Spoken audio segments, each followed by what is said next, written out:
Welcome to the Flicks, Picks, and the Nitpicks, and I am your humble host, Nov718, and we are going to get right into it. And the question I really want to ask is, grifting or passion? What's the difference? Those that grift and those that call out grifting. Is it all one big whole grift? And I really wanted to get into it. I wanted to also ask the question, is it really grifting that bad? And we're going to all discuss it tonight, because I think we've spent way too much time in fandom community, especially if you ride any hashtag, is everybody got something to say. And that's what YouTube space is really. It's everybody being able to present their voice to the masses and let the masses gravitate towards who they like, and people get elevated that way. And then other possibilities open up, be it monetarily and via corporations that want to do partnerships with you, or just straight crowdfunding, or mixture of both. And again, I listen to everyone. It's interesting to see a lot of channels pop up with critique on critics. And then you critique the critique of another critic. And then, we spend a lot of time on it. And I don't knock it, because I'm kind of doing it mildly too. I just don't really present names, because my mission statement isn't to call out people. That ain't my job.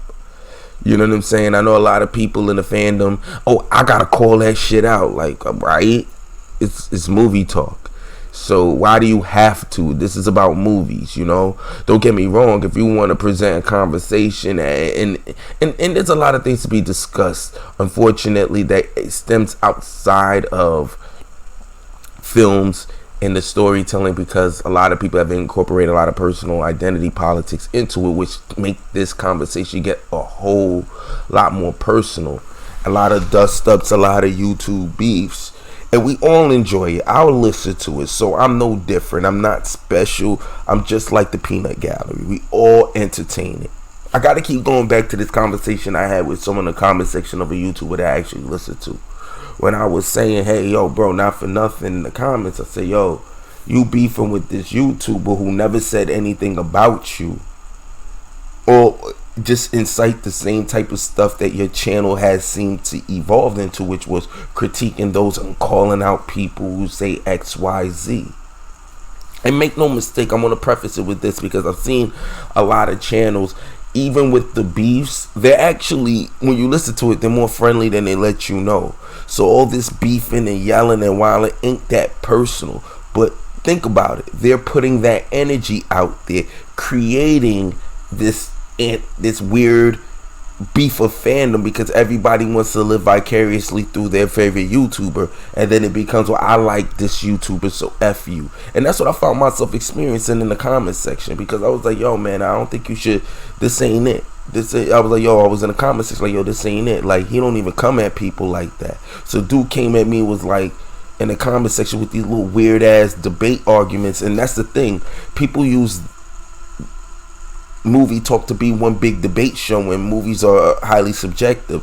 Now when you start involving scoops and facts behind the films, that's when you start getting all these problems and issues that people keep saying they want to combat against, but then at some point you become the person, the conduit of the same shit that you're against. Because if I go to your channel and you're always critiquing other people, then at some point you're no different than the rabble rousers that you're purporting yourself to fight against. It's the reason why I had to find myself that weird dichotomy, because I want to have these conversations, but I don't want it to be personal. So I normally don't talk about YouTubers in particular, and the main reason is because this is not about any specific YouTuber, to be quite honest. Like, this is several different YouTubers outside of movie talk do the same thing. I ain't gonna lie, like, I'm into a lot of shit online. Like I follow music, I follow things behind the scenes of music. This is just a channel where I could get to exercise my fandom and my geekism over films, because I really do love great storytelling. I think that these are great conduits to tell a lot of impactful stories, and it doesn't always have to be as intense as everybody wants a lot of their films to be. Films are supposed to make you basically live vicariously through people that you've have experienced vicariously through people that you don't have any kind of relationship with. You don't know. It's not personal. You know what I'm saying? You're just living through it, and it's entertaining, and it allows you to experience things that you never had. There's nothing wrong with yuck superheroes. You feel me? I just think that we want to keep this. If you're gonna do it, do it. But we don't need a big hullabaloo, if you will. You know what I'm saying, about what we're gonna present. Let's just present the film and let's discuss the film on those merits. You know, there's a lot of space for talking about presentation and the politics behind certain films, and do some real great film essays and dissertations. But this is not what we're doing in film fandom anymore, at least not to the degree that I would expect. But it also, here FYI, and this also, I'm guilty of it too, it's also about what's in your search engine. Do you seek out these beefs? Do you seek out listening to people argue? Because guess what, if those get the most views, guess what you're going to end up finding? The same people having the same arguments almost all the time. My personal problem is when people start acting like they're victims of their own aggression. Because it's like, if you go out there and it's quote unquote attack another fellow YouTuber, then you're no different than the same toxicity that you purport yourself to fight against. But let me bring it back, because I told you guys about it. Because I always thought that was a very telling moment in the comment section when the guy said, after I told the brother, and I watched the channel, so it's like, if anything, I'm a fan of the channel I was talking about, because I watched the channel. You know what I'm saying? And I was like, yo, I don't think this is it. I don't think you need to be going at this YouTube, because this guy has been out there saying, you know, calling other people out for starting shit. Well, if you're going to put thumbnails clowning a guy that's never said your name not once, aren't you no different than the same guy you argue against? I'm asking a real live question, because I think this is, at some point, we all got to have a self-audit. But again, I mean, I see through it all. Not because I'm better than anyone. It's just that when you really take the time to listen, politics ain't too far from some of these people that do most of the arguing. And if you pay attention to their channels, they have other channels more than likely where they focus on nothing but politics. So is it a surprise that they import politics into the fandom, and they're the same people pushing the same agenda as the studio execs? No different.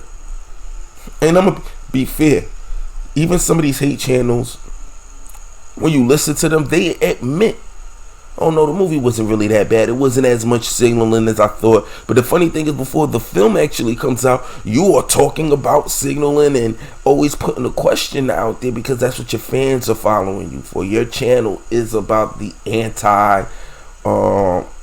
left-leaning spectrum, if you will. Or your channel might be anti-right-wing spectrum.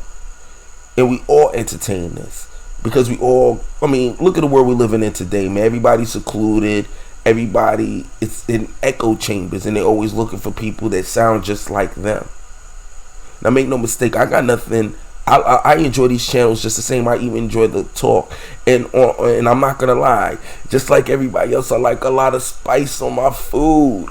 I'm not going to lie. I ain't shit either. You feel me? Even sometimes, at some point, I always told you guys, like, there was this young lady I used to listen to, and every now and again I'll go check to see what's going on with baby girl. Because she is like, hates, like, the girl hated Brie Larson to a level that I couldn't even understand. But at the end of the day, her channel, she did it, and eventually they admit to it. They put so much emphasis into movie talk. At some point they stop watching the movies and they just following the stories behind the movies, because that gets them the most clicks. And it's not a bad business model either. I'm not saying it's a bad business model, but it is a business model nonetheless. And if you listen to some of your favorite YouTubers of any ilk, I'm talking the drama channels to the hate channels, they will admit, oh, I'm jerking the algorithm. I'm out here being salacious.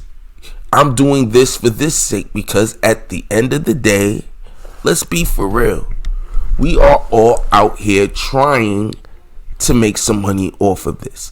Like, let's not play no games. One time I was in the comment section of one of these joints, and everybody was complaining about I forgot what they was complaining about, but it was like, basically it was kind of like the same, usual suspects, and they'll complain about certain people always grifting and all of that. And to be fair, I don't knock it. That's the channel that they have. I go watch it. I can't get mad. I went to watch a channel talking about it. That's not the issue. But the issue is that when you listen to them, again, they'll admit I'm jerking the algorithm. When you hear them argue against other YouTubers, what's the first thing they go to? They talk about, oh, your the size of your channel. And it's like, wait a second, if you guys are all Puritans of this side of things, then why does it matter?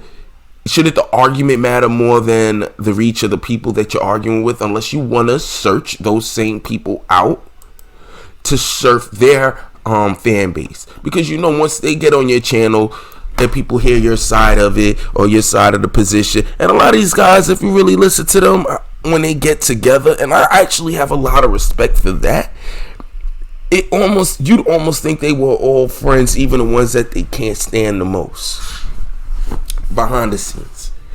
And it's like, so you call them grifters, but what's the difference? And I'm not saying that having them on your channel is a grift, but it could be seen as it.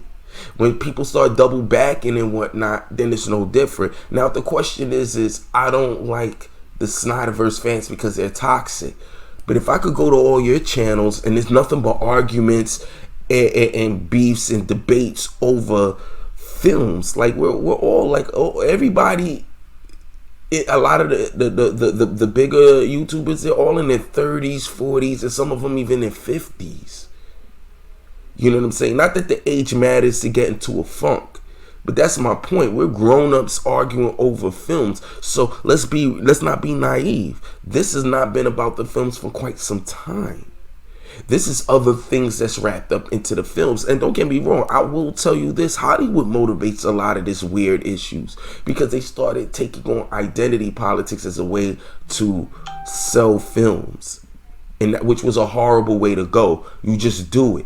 And then when you have the interview and it has the impact that you could talk about representation, I thought it was important to do that because we didn't have enough of these type of stories. So I thought it was very interesting to try to, do a little bit more with it and bring in and import a lot of other positions into it. And there's nothing wrong with that. There's nothing wrong with that. Like I said, all these YouTubers, there's nothing wrong with sitting down and discussing and having arguments. And again, like I said, I don't knock it.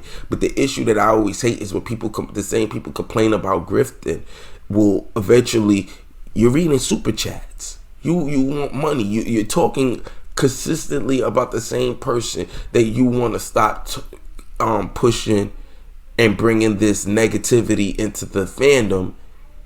And tomorrow we'll have like a thumbnail with somebody's face in it, and when everybody sits together, it's not that personal, but when no one's there, you're pushing the same type of energy. You know what I'm saying? So what is it you guys really want? And I think if you ask me, I think everybody wants some attention for their channel. I'm gonna boil it all the way down. At the end of the day, at some point it becomes one big grift for everyone. Because if you are consistently talking about, yo man, this is the things that people watch and I give them, then you're doing it for the money, no different. You're not coming in, you won't stop pushing, like i.e. I can hate Brie Larson during the Brie Larson moment, right? And if I talk about her and I got everything that I wanted to say out, I don't need 50 videos as a waterfall of it. Anytime you see that, that's people jerking the algorithm.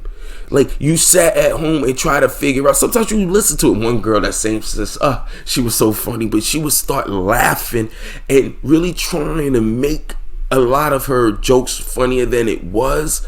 And not to knock it, not that she wasn't entertaining, but it almost felt like she was looking for a reason to be mad, because her channel, she knew that's what people came here for. It became a rant channel, and people listen to her rant to kind of get their energy off of how they feel.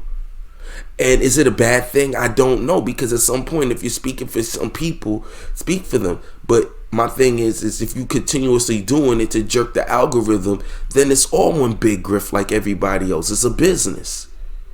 And this is a business for everyone. Even the ones that say, "Oh, I'm just here, I don't really care." Nah, you happy when you pass milestones in subscribers. Look, man, I felt a way that I had only 11 subscribers and I lost one. And I felt away a little bit. I'm no different, because like I told someone in the comment section where everybody was trying to act holier than now, let's not act like we're not trying to do this as a business. Let's not act like if you can't just sit here and talk movies or talk about people who talk about movies and you can get a good coins off of it, you won't do it. I've listened to some of these same ones get excited when they get a great day, like, dang man, I got so much bread. It's about the money. You love the money. Then you come back and then you're going to do this. You're going to make more videos that mimic that. Why? Because you want to jerk the algorithm. You come at certain YouTubers that ain't even thinking about you. Why? And when I say come at, I mean when you make multiple videos and put these guys in as thumbnails, and you make salacious, clickbait titles. That's all people trying to make a grift. And they know that some people don't read the whole, just only go by the titles. And because they go by the titles, you're pushing the same energy, because you know these people are just reading it, and you're doing it as clickbaits to motivate people to want to click it. And because sometimes when you listen to it, you'll be like, it's not as bad as the headline. But then you start understanding that's the business of the headline. That's why they did it, because it's the same reason why they did it, is the same reason why I clicked. Let's call it what it is, baby. Scandals sell, baby, and we create scandals. A lot of us on YouTube are creating scandals with other YouTubers, and I'm not going to say it's all without passion. I'm sure you guys are passionate about your position. A lot of us are, but there's a fine line between that and jerking the algorithm, doing it for the algorithm, being an asshole because you know that that's what's going to bring all the girls to the yard. That milkshake going to bring all the girls to the yard. That's just what it's going to do. And I think that a lot of people keep forgetting that it's a business. Everybody wants to do business. Now, I think the best business models are those that don't care about corporate money. In other words, they just completely crowdfunded, because it's strangely weird to complain about the same corporations that you don't like while editing yourself because you don't want your thing to be demonetized, while arguing that people should go against the machine while you're going with the machine. Make it make sense, because you got to. And that's my thing. Like, there's no real consistency with it at some point. At some point, there's a grift agenda behind everyone, because this is a business. People are trying to get bread. Or they the epitome of grifting, like those that really don't even believe in what they're saying. They're just doing it for the coin. I think that most of them, there is a passion behind it, but passion turns into bread very quickly for a lot of people. Like I said, I listen to a lot of people when they start critiquing certain YouTubers. They already talking about how much money you get. This person has access, this person has this, but you all want access. You all want links. You all want to go to the movies for free and talk movies. That's just jealousy and hate, to be quite honest, man. You're not far away from just it being just that, and pretty much that alone. And then we wrap it up in the films. And the thing is, the social responsibility behind the YouTube is because we are leaders in our own right, because we are willing to put ourselves out here. And I'll add another thing that I also know. A lot of this is wrapped up in friendships. We could go there, because you can listen to a lot of people. A lot of people, they stay mostly at home, especially since, the vid. the video 19, if you know what I'm saying. We're all at home, so a lot of our social relationships have gotten a lot bigger and tighter online. And don't get me wrong, some of these people I listen to, they sound like they just cool people, like, you know, but we get passionate about this. But now the thing is when the social responsibility, when you set up a program, if your program is spicy, then guess what? You're gonna get heartburn. You can't put out spicy meals and get mad you get heartburn or you get gas. You know what I'm saying? Like, it is what it is. You got to know the design of your channel. And some people are very well aware of it. That's why you see a lot of people don't really even engage in a lot of the beefs. And I want to bring it back to the same person again that in that comment section, because I thought it was just so telling. I'm not really mad about it. It's the mindset. Dude, you telling him to stop because I say, hey, yo, you're becoming no different than the same YouTubers you purport to fight against. That's what I basically was trying to say. I don't think I worded it verbatim in that, to be fair, but I was like, yo, you're becoming no different. The guy skipped everything that I said. It just focused on, oh, you telling him he needs to stop. It's like silencing him and making it more of this weird shit. And you know, the guy pinned the response, which I thought was kind of fascinating, because it was like, so I can't tell them nothing, but I could go to your channel and your channel is talking about other people, what they should not be able to say because you feel XYZ for. Now, we can all argue the validity in our arguments, but make no mistake, it's no different. And that's the consistency that lacks. Everybody feels comfortable calling other people out. Because I'll be honest with you, this is all politics, YouTube politics, and YouTube politics as it pertains to movie talk. And we rabble rouse the same people that become the toxic fans because they're listening to us argue all the time about stuff that once you all get together, you'll laugh it off. And then we talking views and we talking how much money, well, I mean, like super chats and all of that. And it's like, well, you're no different than the same guy that you're complaining that grifts. So is it really grifted? Is grifting really bad? Because that's the real question I want to ask. Is grifting really bad if that's your business model? I think it's bad when you're straight up lying to get your grift on. I think that's the epitome of grifting. If it's just about money, and hold on a second. What we're going to do is we're going to actually look up the definition of grifting, so we can at least be in sync.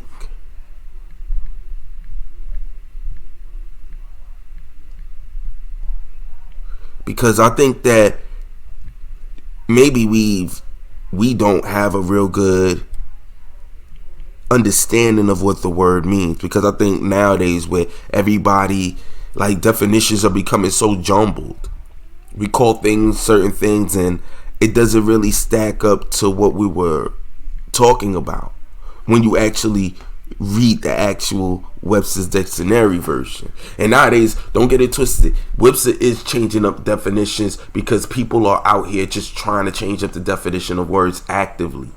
Now, grift, sometimes used with the plural verb, a group of methods for obtaining money falsely through the use of swindles, frauds, dishonest gambling. Okay, money obtained from such practices, to profit by the use of grift, to obtain money or other profits by a grift.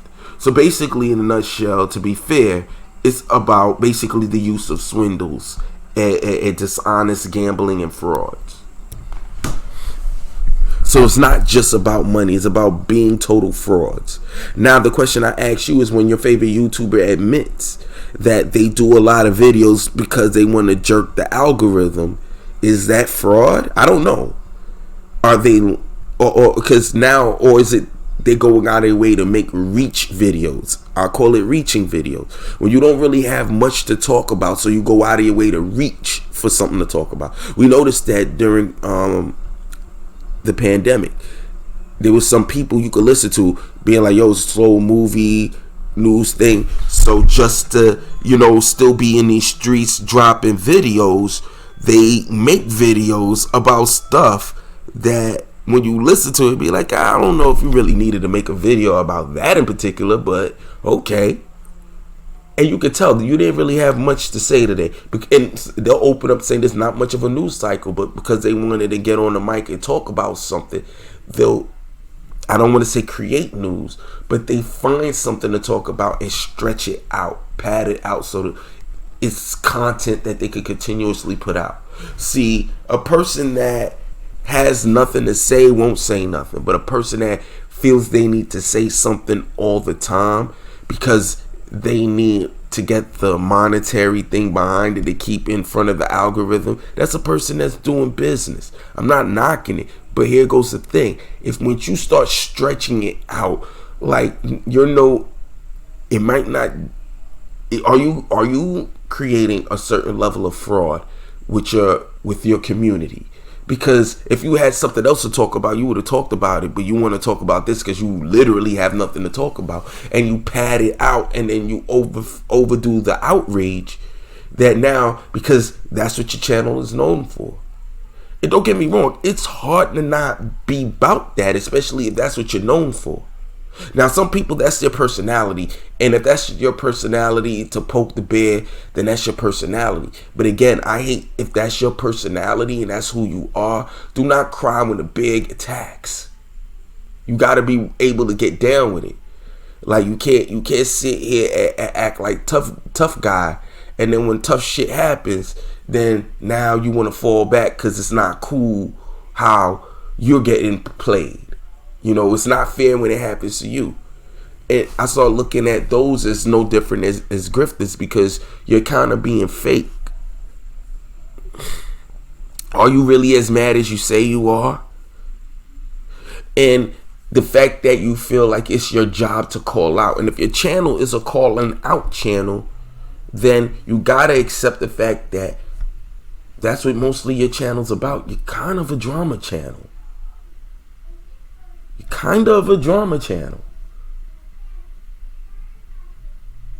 Like, I talk about this because I find this very fascinating as a YouTuber that's on here that's not big at all.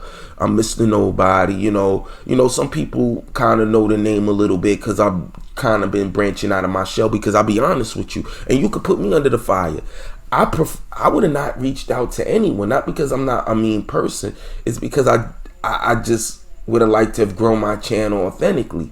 Like hopefully people could find it. But then I realized part of being authentic is if you want to be in a conversation, you're going to have to comment, talk. And if I want people to comment and talk with me, I should be commenting and talking on the same YouTubers I've been watching for years. So I try to start doing that more. And shout out to a lot of people that have embraced me. Even some people that I'm a little critical of. But it's not about me being critical of them specifically, because it's not about them to me. It's the concept that drives the fandom to moving in a negative way. Because at the end of the day, whether we like it or not, we are the leaders online. I'm Mr. Miscellaneous, but I'm on YouTube. Anybody that's on YouTube, whoever watches you, even if they're not your subscriber, you still have an audience. The question is, do we have a responsibility to our audience to maintain a quote unquote safe space, if you will? Now, me, I'm an adult. I don't like to play the safe space games. I think it's a little juvenile for me, especially for internet purposes, because it's like we're all in a safe space. You're all at home. Like, if you don't like this YouTuber so much that you gotta drop video after video after video, then why are you watching these YouTubers? And some people always have the argument, oh, people send it to me, but you ain't gotta talk about it. Because that puts you right in line of being exactly what you argue against about all these other YouTubers that are drama channels and hate and rage channels. No different. Now, is that a grift? I mean, like I said, we could really stretch this bad boy out. So what are we doing? And that's all I'm saying. What are we doing? If we're all grifters, we're going to have to own that on some level. On some level, I think everybody grifts a little bit because it's hard not to. Being on, they talk about the likes or getting the like buttons on IG and stuff like that on social media kind of sets off a certain thing that people get stimulated with when they do drugs that gets them addicted. We want the likes. We want the engagement. This is how you build your business. We want subscribers. I would love to have more subscribers. I'm not, you know what I mean? But I'm not here for just subscribers. I would love for this to be a business. But at the end of the day, this is fun for me because I like the conversational aspect of films, because I think that we could talk so much more in depth about the films on a lot of different levels outside of just the political agenda, that once we get into that direction, we talking about all the usual suspects in politics now. Names start coming up and then people getting their feelings, and it becomes more about politics than it actually becomes about storytelling. And like I said, I'm not going to knock the YouTubers. I don't know which came first, the chicken or the egg, but at the end of the day, we're all no different. I seen it with the Snyder Cut. The Justice League, when it was coming, excuse me, not Justice League, BVS, everybody got a lot of subscribers shitting on Zack Snyder when it was cool to shit on Zack Snyder, and a lot of people got subscribers for riding with Zack Snyder when it got cool to ride with Zack Snyder. Catch my drift? Or you catch the grift? You feel me? And some people honestly change their mind. But a lot of people, let's be for real, I don't think you guys really changed your minds. I just think that people were surfing online waves, because at the end of the day, once everybody finds the villain in the room, that everybody likes to dogpile on it, because that's what everybody's going to want to come to your channels for, to listen to you talk about people that these people would have loved to have talked about or feel like. So they use you as the mouthpiece. And there's something wrong with it. Again, I'm all for people speaking their mind freely. I'm just more about consistency than I think a lot more people. To stand on something means a lot. And that's where the integrity falls in. It's not about what you stand on. It's the fact that you have something that you stand on, and you remain firmly 10 toes down in it, no matter what it is, whether people like it or not. Like I said, this is still a business. Don't ever get it fucked up. Your favorite YouTuber is trying to make money. You can tell as soon as when they argue against other YouTubers that the first thing they want to talk about is go through your fan base and start breaking down your analytics. Your pocket watching, bruh. Your pocket watching. So now you know there's a very fine line between that and hating on somebody because they have a bigger viewership than you. And a lot of people, I'm thinking, is poking the bear because they want the dust up. The dust up gets them more viewers. They get more people to talk and come to the channel so they could talk about what they really like to talk about, which I like to think they really like to talk about, which is the movies. The drama and all that is to bring people in, because people love drama. Let's call it what it is. And the fan base gotta own that shit too.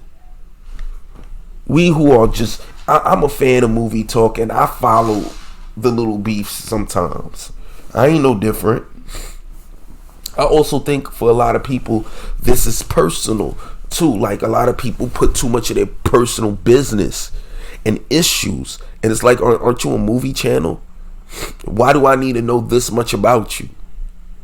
It's not to knock it. If the business model is to make your channel very personal, that's fine.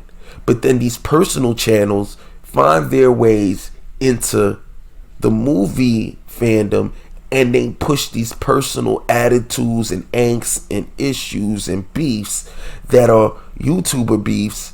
And now you're no different. And you see a lot of people do it. Like, even, again, I want to come back, because to me, I think it was an excellent dissection. The same guy that was defending his the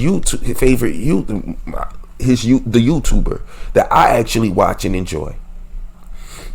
The guy that came at me to about it. That was more to defend his guy. It starts to get personal. It starts to become a gang. Team so-and-so. Team this. Team that. You know what I mean? Like if I'm like the flicks, picks, and the nitpicks, a lot of people would have like certain names for their fans. Like the nitpicks pickers. I don't know, man. Like I don't know. I didn't know what to say. But if I was to have like call my fan base the pickers, these are my nitpickers. That everybody want to bang the nitpick life. So now people gonna ride on other people that got something to say about me because they enjoy my content. Now it becomes Team A versus Team B more than it is about the actual films. I promise you, just watch it. This is what we end up doing, bringing our personal issues. And then we get mad that when it gets personal afterwards. You can't bring your personal issues and then get mad things got personal. But that's what we do as YouTubers. And I think that the moment we start to acknowledge that and take the responsibility of it, then we can redirect the energy of the fandom. But at the same time, if the fandom is all about this hate life and oh, you changed your mind about so and so, well, why can't your favorite YouTuber change their mind? Well, I'm unsubscribing now. See, it becomes a side thing. I'm on your side, and even if you're wrong in this moment, you're gonna ride or die to that side, to that position. You feel me? And you see a lot of it. It becomes like mob mentality. We start mobbing behind our favorite YouTubers. We start mobbing behind our fandoms, and then we become the same toxicity that the same people in the industry will say, hey, look at these toxic fans. At some point, are they lying? I could go to a lot of these YouTuber channels and you see a lot of beefs arguing on their channel, and it's like, well, why don't we just talk about the movies? Is this a movie fandom?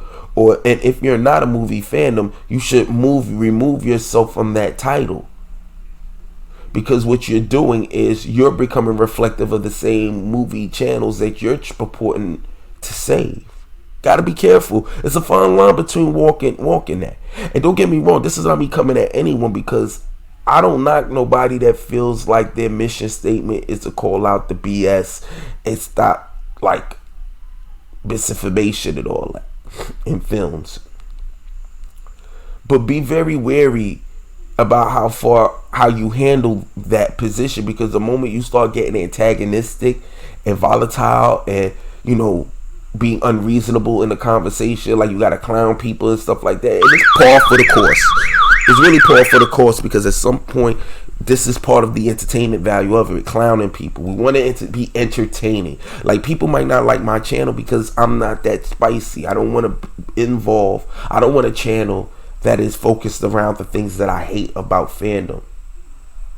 You know, I don't mind doing dissections of it, because I hope that I can pour into a level of reasonability and a perspective that you might not have thought to employ, so that moving forward, if the end game is to keep this fandom positive, then we have to be the architects of that.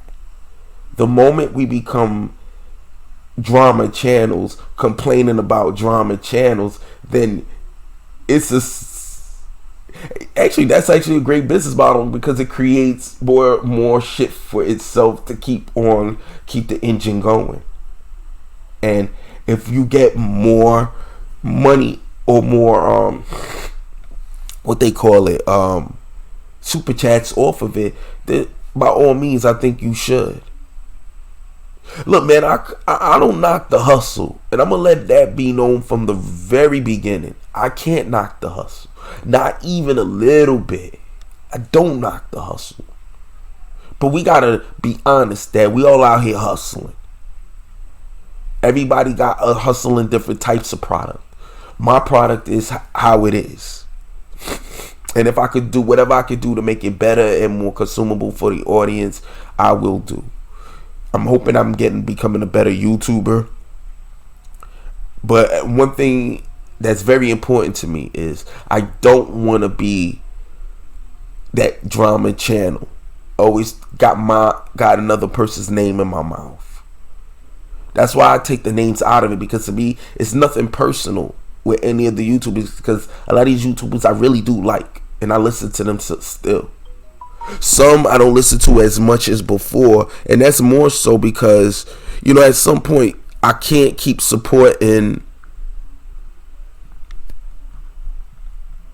the drama and then get mad that drama's in the same fandom, messing up the good look that a lot of people had did trying to get it. Because if the end game is like, i.e. with Snyder Cut, it's to get the Snyderverse going, you're not going to get it by living up to everything that people are saying. And here it goes. The people that are anti-drama are just as much dramatic. Oh, don't get it fucked up. I'm anti this. Well, you're just the same. I mean, all I have to do is just change the position, and the way you approach it is just as salacious, just as, you know, spicy as the same person you're going against. And at the end of the day, the money is at the end of this. Everybody wants money. I don't care if you donate to your friends and all that. That's a beautiful thing, but we're all here for Fetty. We want to know the potential of growing it. A YouTuber that I follow, right? I really liked it. What he says, that he encourages a lot of people to be in the fandom, to make a channel and talk about it. But he always stresses, if your aim is to come into this just to make money, then you don't need to be doing this. He's always said that people hit him up and be like, oh, how do I grow my channel? And that's all they care about, is the growth of the channel, not the content. He was like, yo, and if that's what you're here for, then you don't do it. Do this like a hobby and grow it and see where it goes. That's what I'm doing with my channel. I don't want to get mad about, I ain't got all the views that I would like. I'm not in the know like that. I ain't even all out in these YouTube streets as heavy as it were. But ever since I started talking more and being amongst more people, I noticed there was more growth to the channel. In terms of, if anything, I got more views. And that let me know that I need to do a lot more engagement with the people. Maybe that's where I failed. I didn't engage the people enough. I didn't jump in the comment sections of YouTubers that I like. I'm mad, like I can't sit here and be like, I'm not getting any comments, and I'm not commenting in other people's things. And I try to keep it more to the movies and what I like to talk about with movies and films. Because this is what this is really about. And at the end of the day, I want this to be hyper reflective of what I enjoy about films. I don't mind the political aspect of it, because I think there's a place for discussing that. But at the same time, I don't want to import politics into everything that I'm discussing on this channel, because then it becomes a political channel masked, wearing the skin of movie talk. And that's what a lot of people have been doing.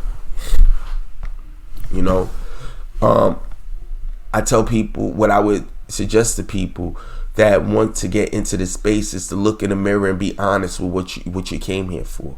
And if the aim is to eventually make money, then be honest. And when people call you out, be willing to argue against it if that's what you want.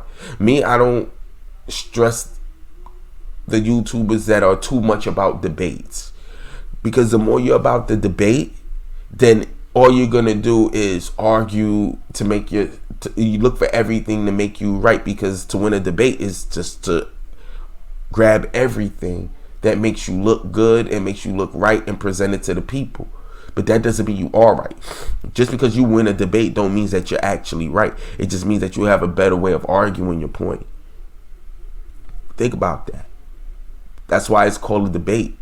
People have won debates that were absolutely wrong, but because the person that they were arguing against couldn't articulate themselves, they were horrible debaters. They didn't know how to present their argument to the best of their ability. So that doesn't mean that they were wrong for what they said. They just didn't know how to win the argument and present it, because the other person they were dealing with was just a better debater. And that's what a lot of people are importing more. This is all political debates to massage a certain probably egos, which we all have. I'm no less guilty of it. Or just to jerk the algorithm, because these debates will make them win, make them gain favor. It's like, I want to do politics, but the best way I could put it, there's a person in the political atmosphere that always got something to say about any kind of big issue in the media involving police brutality. And they're always on this, and it's always fascinating to find that they're always talking for the officer in almost every situation, but they never discuss the times when these officers were out and out wrong.